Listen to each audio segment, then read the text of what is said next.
Hello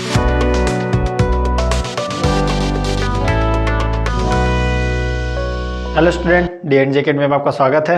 देखिए हमारे पास में जो क्वेश्चन है वो है एग्जाम्पल नंबर 9 √3, है ना। ये 10th क्लास के मैथ्स के चैप्टर फर्स्ट का एग्जाम्पल नंबर 9 है।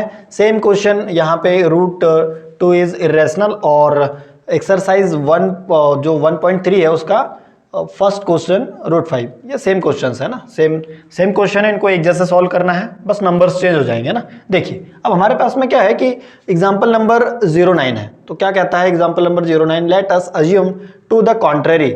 देखिए हमको ये क्वेश्चन क्या कहता है कि √3 इज इरेशनल, क्योंकि है ना, तो √3 इज इरेशनल, तो हमको क्या करना होगा, कॉन्ट्रेरी, हमको एक कॉन्ट्रेरी लेना होगा कि उल्टा लेना होगा। कहने का मतलब कि √3 यदि रेशनल बताना है आपको, तो उसके लिए आपको √3 को रेशनल मानना होगा, है ना। तो हम अज्यूम करते हैं कि √3 इज अ रेशनल, ठीक, और ये एकदम कॉन्ट्रेरी है ना, उल्टा मानते हैं, है ना। सो वी कैन फाइंड, अब हमको रेशनल नंबर फाइंड करना है, तो उसके लिए हम a और b दो इंटीजर ले लेते हैं, है ना। जो हमने यहाँ पे a और b दो जो इंटीजर लिए ये हमको रेशनल नंबर बनाने के लिए लिए, सच दैट क्या हो जाएगा कि √3 इक्वल टू क्या बन जाएगा, अपॉन में b, जहां पर a और b है कॉमन फैक्टर अदर देन 1। यहाँ पर a और b के कॉमन फैक्टर है एक के अलावा है, मीन्स कि a और b के फैक्टर हो सकते हैं 2, 3, 4, 5, कोई भी हो सकता है। वो किसके अलावा हो सकता है, एक के अलावा, एक, क्योंकि 1 तो सभी के होते हैं, है ना, 1 तो सभी का होता है, तो 1 को छोड़ के then we divide by the common factor to get. हमको कॉमन फैक्टर लेना है ना, तो हम कैसे लेंगे, तो डिवाइड करके लेंगे। किस प्रकार से भी यहाँ पे प्रोसेस को समझेंगे। √3 इक्वल टू a/b हो गया।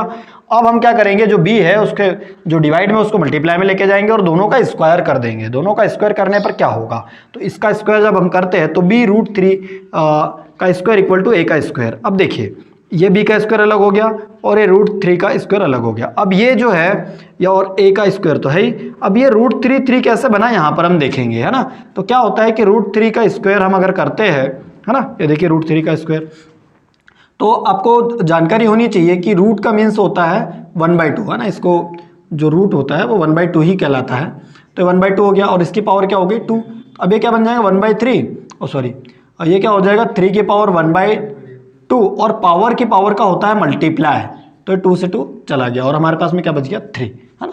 3 की पावर 1 मीन्स की है, तो ये आपको पता होना चाहिए ना। अब देखिए तो इसके लिए 3 आ गया, b² इक्वल टू, अब ये जो 3 है इसको a के अपॉन में लेके जाना है, क्योंकि हमको तो फैक्टर ढूंढना है ना। तो देखिए क्या कहता है हमारे पास में, therefore 3 divides a², 3 divides a², क्योंकि अपॉन में ना डिवाइड में, है ना।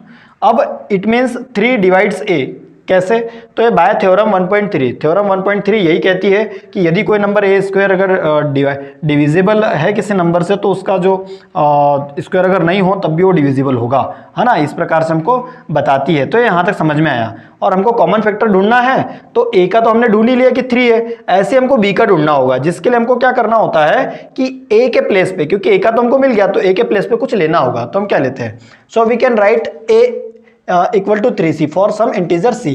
अब देखिए क्या होगा, so we get 3b² equal to a²।